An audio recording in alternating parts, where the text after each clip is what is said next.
Es gibt sehr wenige Objektive, wo man sagen könnte, sie sind perfekt. Das hier ist das Sony 50 bis 150 mm mit der durchgehenden Blende von 2 und auch das ist nicht perfekt, aber es ist sehr nah dran. Hallo zusammen, ich bin's mal wieder, euer Michael, und heute gibt es ein Video zu diesem Objektiv. Ich möchte euch das einfach mal vorstellen. Ich habe das von Sony zur Verfügung gestellt bekommen und durfte das Ganze mal testen. Ich habe es an der Sony Alpha 1 und an der A9 Mark III getestet, die seht ihr auch hier. Da geht erstmal ein Dank an fotoprofi.de in Ludwigsburg, welche mir die Bodies zur Verfügung gestellt haben, dass ich dieses Glanzstück der Technik einfach mal ausgiebig testen konnte. Ich werde für das Review nicht bezahlt und darf meine Meinung frei äußern. Das ist bei dem Objektiv aber auch gar nicht schwer, denn es performt schon auf einem sehr hohen Level. Ich möchte euch da jetzt auch nicht irgendwie ein Datenblatt vorlesen oder sonst irgendwie was. Ich möchte euch vielleicht ein, zwei Daten nennen, die ihr so nicht im Datenblatt findet, wie zum Beispiel die Länge ab dem Bajonett. Vom Bajonett gesehen bis zur Spitze der Gegenlichtblende seid ihr hier bei 24,5 cm. Die Gegenlichtblende bringt euch da einen Durchmesser von 12,5 cm. Das sind wichtige Maße, wenn ihr das Ganze in eine Kameratasche packen wollt. Mit dem Stativfuß kommt ihr auf eine Gesamthöhe von ca. 14 cm und das Gewicht beträgt 1550 Gramm. Nur für das Objektiv, der Body kommt da dann natürlich noch dazu. Dann haben wir natürlich noch so ein paar Sachen wie einen 95 mm Filtergewinde. Ihr könnt da also Filter montieren. Das ist aber, ja, ich sag's mal so, 95 mm Filter sind nicht ganz so günstig und werden natürlich auch nicht so oft gebraucht. Ich habe zum Beispiel auch nur 82 mm Filter, aber ihr habt wenigstens die Möglichkeit, noch Filter zu montieren. Ansonsten noch ein paar äußerliche Dinge. Der Zoomring, der lässt sich sehr schön drehen. Ihr habt hier auch keine 90 Grad, die ihr benötigt, um von 50 bis 150 mm zu zoomen. Auch der Fokusring lässt sich sehr angenehm betätigen.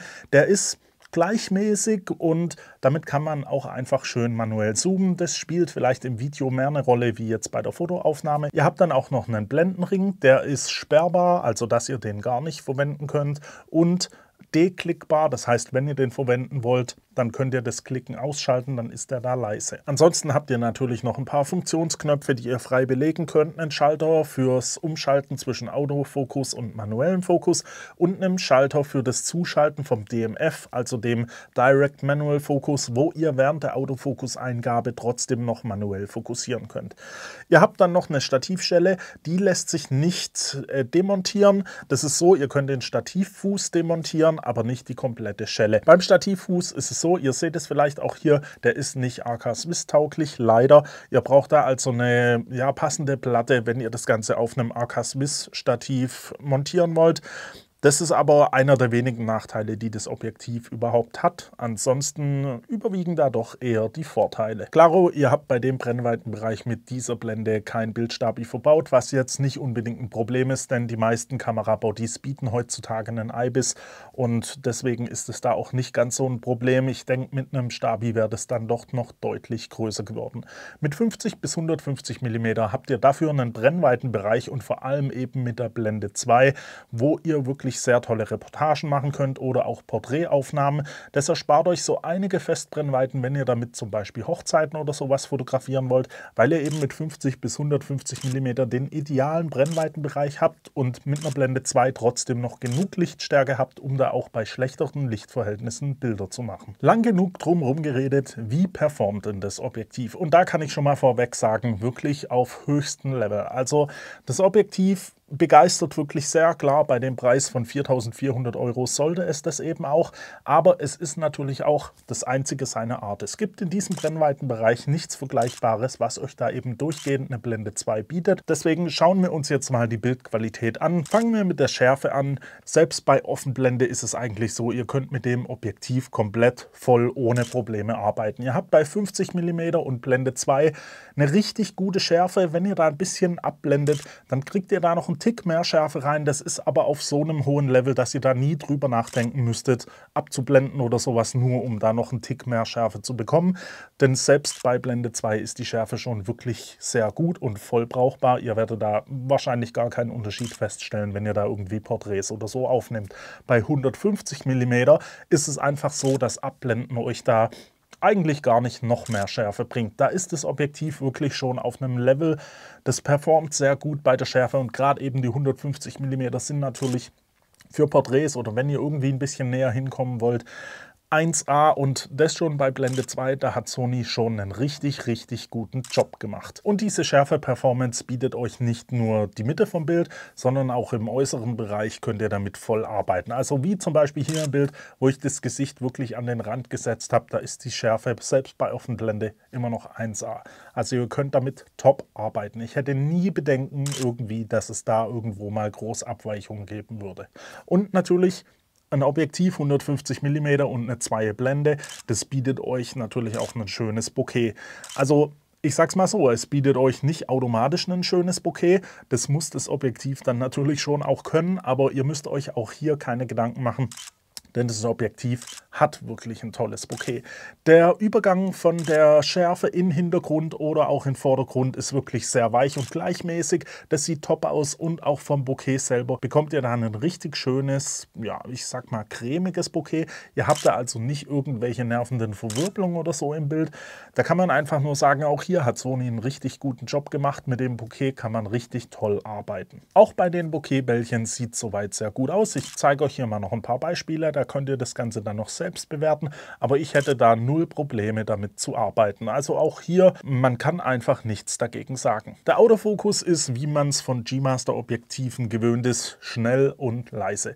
Schnell heißt auf höchstem Level. Also es gibt wenig Objektive, wo ich jetzt kennen würde, wo auf dem Level noch schneller performen würden, denn es ist einfach so schnell, dass ihr da nie irgendwie Gedanken haben müsstet, dass der Autofokus jetzt irgendwie zu langsam ist. Natürlich an der Sony A1 und vor allem an der A9 III habt ihr da natürlich auch eine Kamera dahinter, die euch den Autofokus mal so richtig pusht und das Objektiv liefert ab. Also ich hatte keine Situation, wo ich jetzt irgendwie mal drüber nachdenken musste, dass der Autofokus vielleicht nicht hinterherkommt oder so, oder dass ich in Ergebnissen gesehen hätte, dass der Autofokus nicht hinterherkommt.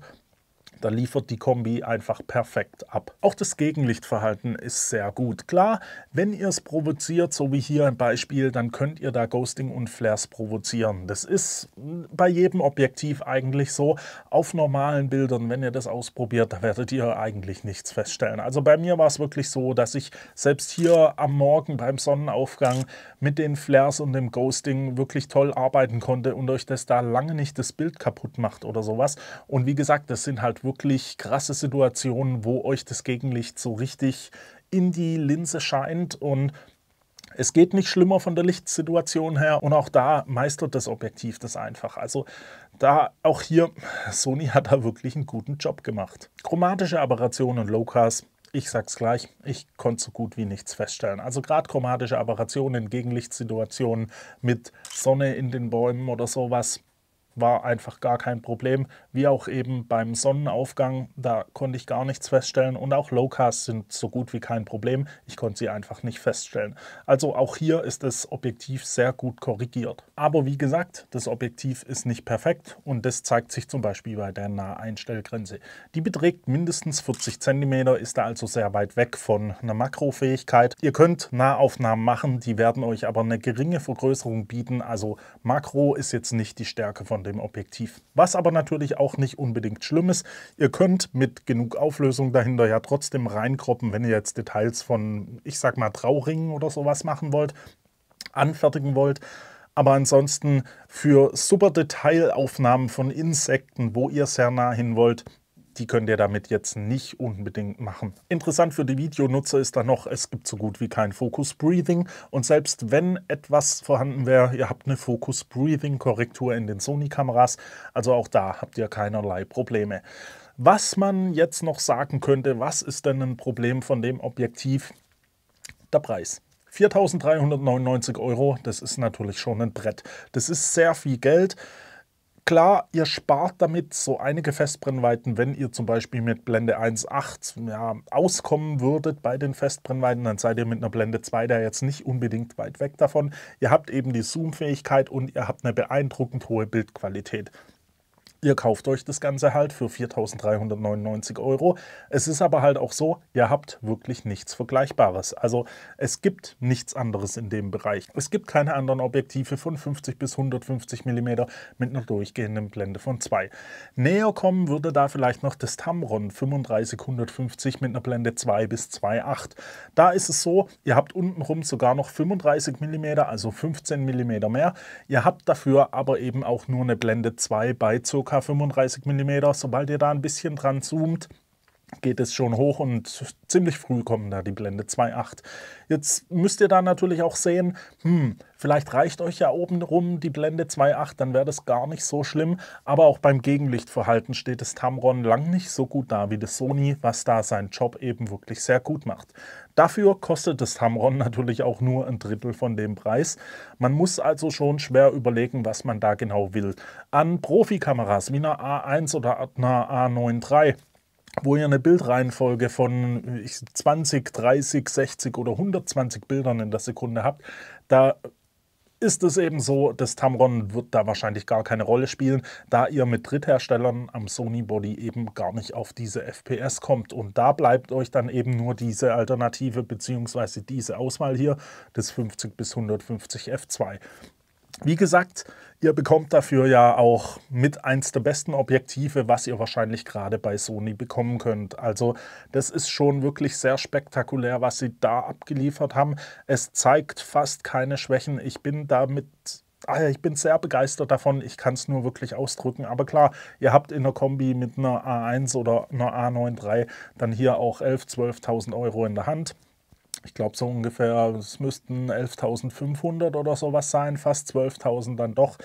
Das ist halt schon ordentlich viel Geld. Dafür bekommt ihr eine Kombi, mit der ihr auf einer Hochzeit oder so eigentlich alles abdecken könnt. Vielleicht noch untenrum irgendwie ein bisschen was weitwinkligeres, aber dann habt ihr da einfach das perfekte Setup. Und so ist es hier eben auch. Ihr erkauft euch das Ganze eben über den Preis. Es ist alternativlos meiner Meinung nach. Bei mir wäre es, meine persönliche Meinung dazu wäre, wenn ich jetzt jemand wäre, der eine A1, A9 III hätte und damit meine Brötchen, mein Geld verdienen würde, dann würde ich wahrscheinlich zum Sony-Objektiv greifen. Wenn ihr jetzt aber jemand seid, der vielleicht bei einer A7, A7R5 oder sowas unterwegs seid, wo ihr die FPS nicht dahinter habt, dann kann man schon drüber nachdenken, da vielleicht zum Tamron zu greifen, weil es eben eine deutlich günstigere Alternative ist und auch bei der Bildqualität an sich schon sehr gut abschneidet. Aber das muss zum Glück jeder für sich selber festlegen und darf sich da eben eine eigene Meinung von bilden. Ich verlinke euch das unten mal, dann könnt ihr euch das ja mal genauer anschauen. Wie gesagt, ich danke da nochmal Sony, dass sie mir das Objektiv mal zur Verfügung gestellt haben und das auch über einen längeren Zeitraum, dass ich das eben einfach mal ausgiebig testen konnte. Und natürlich geht auch nochmal ein Dank an Fotoprofi Ludwigsburg, welche mir die Bodies zur Verfügung gestellt haben. Und dann war es das jetzt auch schon von mir. Mich würde interessieren, was ihr zu dem Objektiv so meint. Eine kleine Info noch. Ich habe das Objektiv natürlich auch mit dem Mega-Depth-Adapter an meiner Nikon Z8 getestet und auch da performt es perfekt, also nicht anders wie an der Sony-Kamera. Falls ihr also im Nikon-Lager seid und vielleicht so ein Objektiv sucht, ihr könnt zugreifen mit dem Mega-Depth-Adapter, funktioniert es ohne Probleme, ohne Einschränkung. Das war's dann auch von mir. Lasst mir ein Like da, wenn euch das Video gefallen hat. Abonniert den Kanal für weitere Videos. Und dann hoffe ich, sehen wir uns beim nächsten Mal wieder. Bis dahin wünsche ich euch eine gute Zeit. Ciao.